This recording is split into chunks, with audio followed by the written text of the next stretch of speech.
Olha, gente, o presidente eleito Luiz Inácio Lula da Silva negou hoje que o vice-presidente da chapa, Geraldo Alckmin, será ministro em seu governo. No meio da tarde, o próprio Geraldo Alckmin anunciou a lista completa da equipe de transição.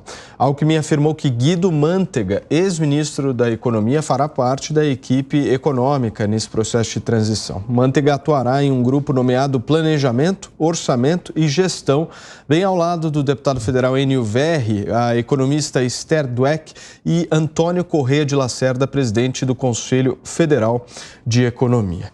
Constantino, eu vou passar a palavra para você, porque hoje o mercado financeiro está extremamente irritado, né, com essas falas todas que nós vimos hoje pela manhã. Vou até trazer uma aspas aqui de uma fala que repercutiu bastante, fez com que a bolsa caísse e o dólar aumentasse.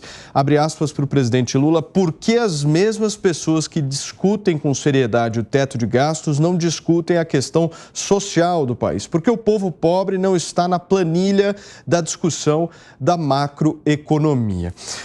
Consta isso aí, foi uma bomba no mercado hoje. Mas qual é a surpresa exatamente, né? Eu me pergunto, e vocês vão lembrar das minhas análises aqui antes, né? Eu me pergunto quem é que acreditou no Lula responsável, moderado de centro que a Globo e companhia inventaram. Lembrei, Meirelles, Helena Landau e Armínio Fraga. Então, veja, tudo isso é uma palhaçada. O Meirelles já fez um discurso agora para o BTG, dizendo basicamente o seguinte: sim, estou mais pessimista, é muito preocupante e boa sorte. A Helena Landau deu uma entrevista dizendo que era muito preocupante o rumo e que o PT, que já errou tanto, não podia se dar ao luxo de errar, que o discurso é desastroso, né, para a frente ampla que foi montada. Então eu fico me questionando, né? Tucano nasceu mesmo, né, para ser abusado de petista. Só pode ser essa a conclusão. Porque não dá para evitar, Paulo, a analogia que muita gente está fazendo hoje em grupos aí de empresários e tudo, da mulher que tinha marido agressor. Conseguiu pedir divórcio, conseguiu se livrar do cara e depois vai lá e pede para voltar. E dizendo que ele vai agora ser um gentleman, um cavaleiro.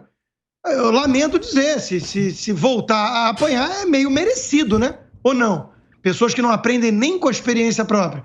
Então, de novo, a Gleisi Hoffmann já está dizendo, né? Quem não está gostando do discurso do Lula é porque não sei o quê. O Lula está dizendo, né, que não vai agradar Faria Lima e Banco. E o Ricardo Noblat e companhia, que são os blogueiros petistas, dizendo o seguinte: eu não entendo por que existe essa pressão para que defina o nome de economia. Não pedem o nome de cultura, o nome de educação e companhia. Quer dizer, é um negócio tão tosco, né? Essa gente não entende nada, não aprendeu nada. Então, quiseram trocar o posto Ipiranga Paulo Guedes por essa carta em branco que, na prática, serviu para um cheque que o Mercadante, junto com Guido Mantega, vão assinar. Acharam que iam levar Geraldo Alckmin, Meirelles, Armínio Fraga e Helena Landau e vão levar Guilherme Boulos, Dirceu, Janones e companhia. Agora, isso foi por falta de aviso? Eu não lembro se eu estou ficando com amnésia ou não, porque os programas têm muito pouco tempo. E eu ainda brinquei aqui, né? Tirando o sarro do nosso querido amigo Piperno, né? Assim, o mercado às vezes me choca, né? Eu fico chocado como gente rica, bem-sucedida, consegue ser tão ingênua, tola. Eu não me esqueço de um CEO de um grande banco sentado do meu lado num restaurante dizendo: Dilma é uma grande gestora, né, Rodrigo? Quando ela era presidente. Olhando assim, incrédulo, falando: você acreditou no jornal O Globo? Você acredita em militância? É um negócio impressionante, Paulo. Então, eu não tenho nada a comentar, a não ser que a Bolsa Brasileira está caindo 6% em dólar hoje, e isso é merecido para quem achou que o Lula ia ser um sujeito responsável. Diogo, o Alckmin, vendo esse cenário, já foi a público tentar fazer uma certa defesa, dizendo, inclusive, que se teve um governo que teve responsabilidade fiscal, foi o governo Lula. Como é que você enxerga essa declaração? Olha, Paulo, eu ouvi muito, escutei muito aqui nos últimos meses, nas últimas semanas, o seguinte argumento quando se falava sobre as declarações de Bolsonaro a respeito da democracia, né? Aquelas declarações que ele fazia de enaltecimento à ditadura militar, os ataques às instituições e assim por diante. Aí eu ouvia muito o seguinte argumento: olha, o Bolsonaro realmente fala coisas assim que podem parecer que ele não é democrata, mas na verdade tem que olhar para as ações, e as ações mostram que ele é um democrata. Então, se a gente aplicar essa mesma regra ao Lula, a gente vai lembrar que o Lula, inclusive no primeiro governo dele, falava muitas coisas que depois, na prática, não se comprovavam. Ele fala muito para a militância, assim como o Bolsonaro fala muito para a militância dele. Então, no primeiro ano do governo Lula, por exemplo, em 2003, ele fez um governo aplicando o tripé macroeconômico que ele herdou de Fernando Henrique, apesar de ter dito que havia recebido uma herança maldita de Fernando Henrique. E a militância de Lula se contentava com as declarações de Lula sobre o social, sobre acabar com a miséria e assim por diante. Eu acho que vale mais a pena olhar para os fatos. E o que a gente vê nisso o mercado tem motivos para se preocupar. São esses nomes que estão sendo indicados. A gente vê a indicação de Guido Mantega, que foi ministro do governo Dilma, um governo desastroso do ponto de vista dos gastos públicos, por exemplo. E também Nelson Barbosa, por exemplo, que também foi ministro de Dilma Rousseff e também responsável por desonerações sem sentido, gastanças e assim por diante. Esses dois nomes estão na equipe em duas atuações, duas áreas que dizem respeito à economia. Então, realmente, quando se olha para isso, deve-se pensar até que ponto vai ser Pécio Arida ou André Lara Rezende que vão ditar os rumos da economia daqui para frente. Serrão, a lógica do Lula é de que pessoas sofrem com a instabilidade fiscal. Como é que a gente faz as pessoas entenderem o contrário? Pois é, Paulo Matias, esse raciocínio mostra que o que vai acontecer por aqui é que nós vamos ter que invocar Santo Karl Marx. A história se repete como farsa. Mais uma vez, o que está ficando bem claro é que Lula não tinha clareza sobre o que fazer com a economia. E o palpite, o Schäuble matou a charada. Ele vai fazer exatamente o que ele fez com a transição de Fernando Henrique Cardoso. Ele vai demonizar tudo que Bolsonaro fez, mas vai seguir, nesse primeiro momento, tudo que a equipe econômica do Paulo Guedes já deixou pronto. Ele não tem que se arriscar, ele não vai se arriscar a nenhuma aventura agora, vai deixar o barco correr. Até porque ele já percebeu que o mercado não está recebendo bem o seu pensamento econômico que ainda não foi manifestado. Também já está claro para ele que a economia vai dar uma travada, porque muitos investidores não estão apostando no sucesso desse governo do PT. Então, vão tirar o pé totalmente dos investimentos. Então, isso vai se refletir diretamente no início do PIB do governo Lula, que pode ser bastante ruim, bastante negativo, contrariando as expectativas de agora. E quando você vê na equipe econômica, vem aí, já começa a ter o joguinho ali da enganação, né? O Guido Mantega está presente, mas ele vai ficar na área do planejamento e não na área da fazenda, né, onde ele foi catastrófico no governo anterior. Ou, se ele ficar no planejamento, ele não vai para a Petrobras, onde ele também foi presidente do Conselho de Administração no tempo do Petrolão e foi catastrófico. Nelson Barbosa, a mesma história. Então, o que estão fazendo agora é o joguinho do ilusionismo na transição. Agora, ponto importante, Alckmin vai ter um papel no governo que não vai ser o de ser ministro de alguma coisa. Ele pode ser o coordenador, talvez, da área gerencial do governo, como a gente já palpitou aqui, né? O pressuposto do Brasil para entrar para a Organização para o Desenvolvimento Econômico é que tenha um centro de governo. Alckmin vai ocupar esse papel ou o governo vai designar um outro tipo de gerentão? Então, são dúvidas que só vão ser tiradas lá adiante. Constantino, hoje o Lula estava bastante afiado no seu discurso, né? Além dessa fala toda em relação ao teto de gastos, também descartou qualquer tipo de privatização dentro do seu governo. Disse ainda que o BNDES vai voltar a ser o que era, e eu gostaria muito que você pudesse me explicar o que era o BNDES e principalmente criticou também a reforma da Previdência e a reforma trabalhista, ambos legados tanto de Michel Temer quanto de Jair Bolsonaro. Então o combo hoje foi completo.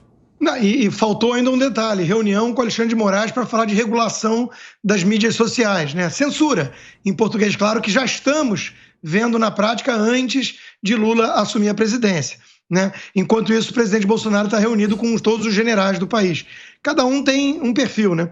Agora, eu vou me permitir, antes de fazer essa análise, discordar em relação a uma análise aqui do Diogo, porque é verdade que ambos falam para suas bolhas e tem que olhar mais para as ações. Com isso, estamos de acordo.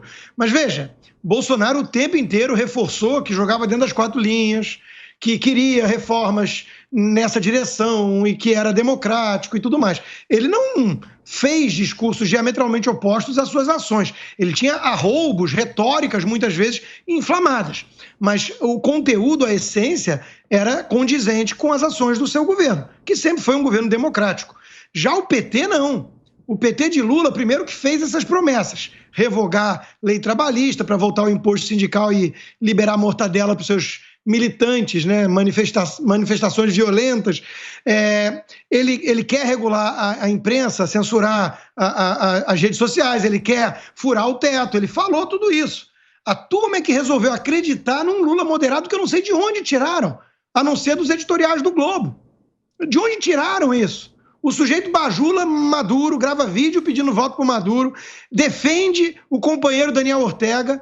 O que o TSE fez foi censurar e impedir que a gente lembrasse disso. Mas o Lula mudou. Se ele mudou, esqueceram de me avisar ou de me mostrar as falas dele ou ações que rejeitassem sua vida inteira. Outra coisa, ele começou com responsabilidade fiscal, com Palocci e tudo, mais ou menos. Ele começou ali sem incendiar o país, mas logo pegou, e basta ver o gráfico dos termos de troca do Brasil, em 2003 uma bonança sem precedentes. A melhor janela de oportunidade do Brasil da história, por causa da China, do preço das commodities. E foi isso que aconteceu. Agora, o Guido Mantega, que foi mencionado como ministro da Dilma, não sei se o Diogo lembra, ele era ministro do Lula. Não era só da Dilma, era do Lula. De planejamento. É a mesma equipe. Era o mesmo modelo. Aliás, o Lula falou, Dilma é Lula, Lula é Dilma. Era a continuação. Essa tentativa de dissociar Lula de Dilma e falar que a catástrofe se deve a Dilma Rousseff, eu não compro essa narrativa. As sementes do fracasso foram plantadas pelo Lula, como já estão sendo agora. Ele já está adotando esse tipo de discurso e a escolha desses nomes. Já está acontecendo. A discussão que surge é o quão forte é o sistema, o centrão fisiológico, o MDB e companhia, os tucanos, que fizeram parte dessa frente ampla fajuta para salvar a democracia, sei lá de quê. O quão forte é essa turma para colocar um garrote no PT e na essência do PT e do Lula. Porque o que eles querem não pode restar dúvida. Só se a pessoa for muito ingênua, muito bobinha. Só se alguém for muito tolo para não entender o que é o Lula e o que ele quer depois de tudo. Depois de tudo. Para vocês que nos acompanham nesta quinta-feira, são 5h28. Diogo, você quer responder o Constantino, por favor? Não, eu acho que tem outras questões importantes. Eu acho que você até perguntou do BNDES, não é, Paulo? Acho que esse é um porque ponto... ele diz hoje, eu fiz essa pergunta para o Constantino justamente pelo fato das aspas do Lula serem muito focadas na questão da transformação desses bancos, não apenas do BNDES, mas bancos como, por exemplo, o Banco da Amazônia, enfim, bancos que sejam de investimento. Desenvolvimento. Investimento em desenvolvimento. Mas eu quero entender um pouco essa visão, porque no passado isso foi muito contestado. Eu posso falar sobre isso, Paulo. Eu estudei bastante a questão do BNDES. O que o PT defendia em relação ao BNDES, né? E isso não começou no governo do PT, começou no governo Fernando Henrique, em relação a investimentos externos. O BNDES é um banco de desenvolvimento, servia justamente para dar crédito, né, para obras, para empresas dentro do Brasil, gerar emprego, gerar desenvolvimento. Passou-se, então, a usar o BNDES como uma forma de exportar serviços, não só serviços, mas bens também, e isso começou no Fernando Henrique e ficou muito forte no governo Lula. Qual foi o problema? E aí há argumentos econômicos muito fortes para isso. Por exemplo, você aumenta bastante o superávit da balança comercial, né, quando você usa esse tipo de instrumento. E vários países do mundo usam bancos de fomento desse tipo para fomentar a exportação. Qual que era o problema? Eles direcionaram esses recursos para poucas empresas, principalmente na exportação de serviços de engenharia, né? A Odebrecht recebia 80% desses financiamentos. Era algo absolutamente desproporcional. Quando ele fala sobre isso, de voltar a ter o esquema do BNDES, o que vem à mente é imediatamente isso. Né? Esse esquema de corrupção que foi montado em cima do BNDES. É disso que ele está falando? Seria um desastre. Essa é uma tragédia. Então, esse é um ponto fundamental que o Diogo lembrou. Da mesma forma, essa mesma modelagem em relação ao BNDES se aplica ao plano que foi praticado por José Dirceu de Oliveira e Silva, que desde o começo da transição do primeiro governo de do segundo governo de Fernando Henrique Cardoso para o primeiro governo Lula, José Dirceu foi o responsável direto pelas nomeações dos membros dos conselhos de administração e conselhos fiscais das principais empresas estatais. Isso também foi feito com a mesma operação idêntica com o aparelhamento dos fundos de pensão. Foi assim que começou a tragédia que redundou mais adiante no que ficou conhecido como Petrolão. E que só não tivemos o Eletrolão porque o Ministério Público Federal não quis investigar, tá? Porque o mesmo que aconteceu na Petrobras e a Lava Jato supostamente lá, né, investigou, isso aconteceu em várias outras estatais, do mesmo jeito, de maneira descarada, ocupação, aparelhamento da máquina econômica do Estado com finalidade de gerar recurso via corrupção para um projeto de perpetuação no poder. A pergunta que eu faço é essa porcaria que vocês estão propondo de volta? Deus queira que não. O povo brasileiro não elegeu Lula ou a urna eletrônica não elegeu Lula para que isso aconteça novamente. Isso é que é inaceitável e é nisso que a maioria está de olho. Paulo Guedes, ministro da Economia, garante que na gestão dele ele criou mecanismos de fiscalização agora da atual máquina estatal na era Bolsonaro que impedem que isso volte a se repetir. Será, conhecendo essa máquina brasileira cleptocrática, será que isso vai ser realmente impedido? Eis a questão. Para vocês que chegaram agora e estão nos acompanhando aqui na Jovem Pan News, são 5 horas e 32 minutos e a discussão é sobre as falas de hoje de manhã do presidente eleito Lula em relação à estabilidade fiscal, responsabilidade fiscal, que estão repercutindo muito negativamente no mercado financeiro.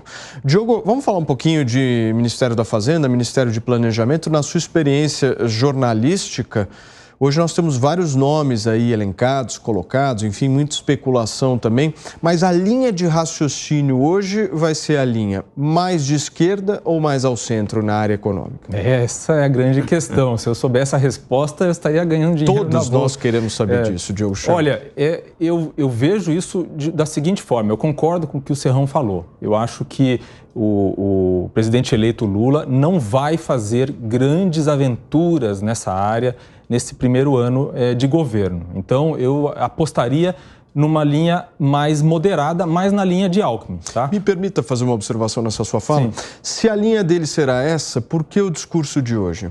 Eu acho que ele está falando para a militância. E eu acho que o Lula... Isso ficou claro, por exemplo, no dia que ele ganhou as eleições. Ele fez um discurso lido, que parecia um discurso de união, enfim, de pacificação do país e tal. E depois ele foi na Paulista e fez um discurso em que ele tirou sarro que no palanque não tinha direita, né? Então ele está falando basicamente para a militância. Ele está ainda no embalo e ele vai fazer isso ao longo do governo, porque ele é um líder populista, assim como o Bolsonaro é um líder populista. Ele fala com as massas, ele tenta ter essa conexão direta com as massas. O que eu acho que é importante lembrar, em relação à gastança que está se preparando aí com esse pacote, que estão chamando de pacote de transição, mas é um eufemismo, né? Poderia ser chamado de pacote PEC Kamikaze 2, assim como teve a PEC Kamikaze de Bolsonaro, porque diz respeito praticamente à mesma coisa, é que é um gasto que o Bolsonaro ia ter que fazer também, porque Bolsonaro também prometeu, né, manter o Auxílio Brasil em R$600 e dar aumento real para o salário mínimo. Constantino, você já não tem muita dúvida da pergunta que eu fiz para o Schelp, né? Não tenho dúvida. Os tucanos chegam, descem do muro do lado esquerdo no colo do PT sempre para dar uma aparência de moderação àquilo que não é, né? Pode ser que ganhe tempo e tudo. Agora, veja, o caso do BNDES, por exemplo, vai voltar, a turma brasileira tem que começar a trabalhar, arregaçar a manga. Eu acho importante os protestos, é patriótico isso, é bonito, é nobre, mas tem que trabalhar, porque vai começar a financiar, não é mais só o Brasil, né? Tem que fazer metrô em Caracas, Nicarágua, Porto em Cuba e por aí vai. Foi isso que o PT fez, né? com as instituições de desenvolvimento do Brasil, fora a corrupção toda. Então não tem muita dúvida da linha. O que é o projeto do PT? Não é um projeto de nação. Aliás, essa coisa de falar para as massas, a gente só não vê as massas, né? Eu acho que ele fala muito para os jornalistas, fala muito para os sindicalistas, a gente só não vê as massas. Agora, o projeto é um projeto de divisão do butim. Eu vou insistir na minha análise aqui desde o início. Toda a articulação do Lula foi de bastidores. Foi com figuras como Renan Calheiros, Omar Aziz, com os tucanos. Foi isso que ele fez, né? Então não cabe no orçamento. Não cabe. Comparar com a PEC Kamikaze, e muito bem lembrado pelo Diogo, né? Chamada assim antes, agora usam o eufemismo para proteger o seu candidato, né?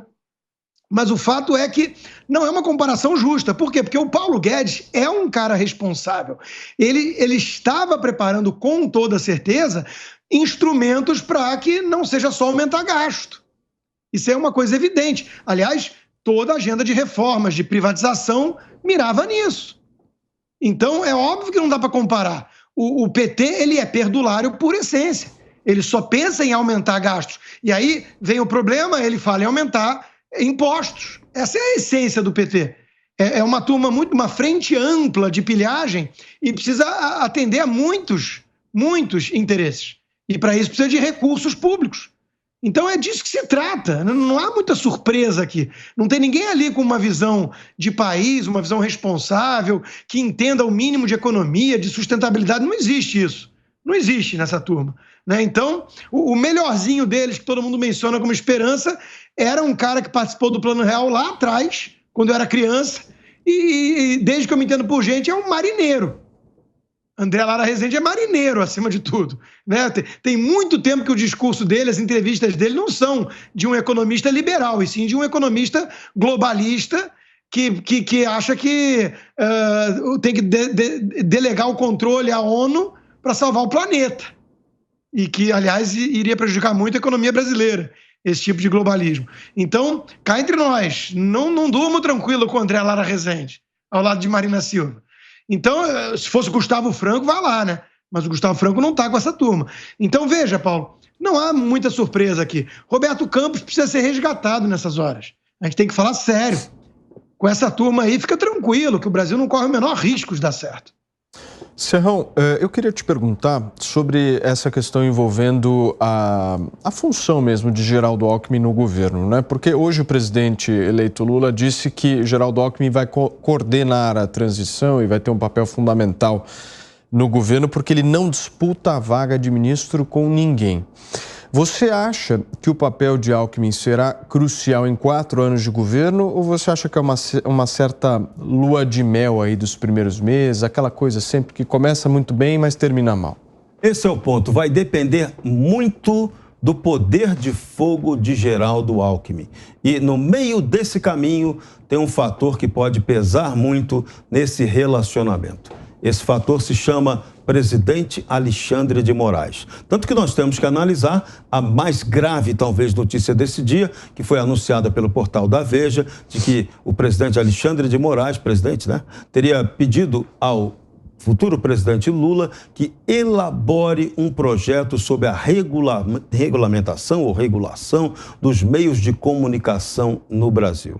Isso é grave. Primeiro que esse ponto é um assunto para ser tratado eminentemente pelo Congresso Nacional, diretamente pelos representantes do povo e não pelo Poder Executivo. Aí já começa esse problema. Então, esse é um ponto que tem que ser avaliado aí com muito cuidado, porque não dá para a gente aceitar a volta da censura inconstitucional no Brasil. Agora, esse peso que Alexandre de Moraes vai ter ou não, será que ele vai repetir no governo Lula o mesmo que ele fez no governo de Jair Bolsonaro? Toda hora vai ter alguém acionando o Supremo Tribunal Federal para que o ministro Alexandre de Moraes, do Supremo, desse toda hora o seu pitaco decisivo sobre matérias que são eminentemente do Poder Executivo, interferência direta da juristocracia no papel executivo. Será que isso vai acontecer? Eu acredito que Lula não vai querer que isso aconteça. E como Geraldo Alckmin é por demais ligado a Alexandre de Moraes, que foi seu secretário aqui no governo de São Paulo, então o peso de Geraldo Alckmin no governo pode depender muito desse peso que, eventualmente, Alexandre de Moraes vai continuar tendo na institucionalidade brasileira. O que todo mundo espera é que judiciário volte a ser judiciário, legislativo volte a ser legislativo e executivo, executivo. Igual naquela música do grande cantor Falcão. Vocês conhecem muito bem.